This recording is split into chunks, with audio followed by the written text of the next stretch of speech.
اے خداوند میری حفاظت کر، کیونکہ میں تجھ ہی میں پناہ لیتا ہوں۔ میں نے خداوند سے کہا ہے تو ہی رب ہے، تیرے سوا میری بھلائی نہیں۔ زمین کے مقدس لوگ وہ برگزیدہ ہیں جن میں میری پوری خوشنودی ہے۔ غیر معبودوں کے پیچھے دوڑنے والوں کا غم بڑھ جائے گا۔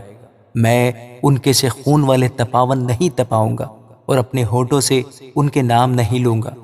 خداوند ہی میری میراث اور میرے پیالے کا حصہ ہے۔ تو میرے بکرے کا محافظ ہے۔ جریب میرے لیے دل پسند جگہوں میں پڑی، بلکہ میری میراث خوب ہے۔ میں خداوند کی حمد کروں گا جس نے مجھے نصیحت دی ہے، بلکہ میرا دل رات کو میری تربیت کرتا ہے۔ میں نے خداوند کو ہمیشہ اپنے سامنے رکھا ہے، چونکہ وہ میرے داہنے ہاتھ ہے، اس لیے مجھے جنبش نہ ہوگی۔ اسی سبب سے میرا دل خوش اور میری روح شادمان ہے۔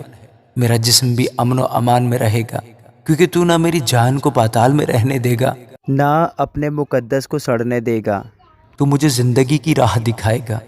تیرے حضور میں کامل شادمانی ہے، تیرے داہنے ہاتھ میں دائمی خوشی ہے۔ آمین۔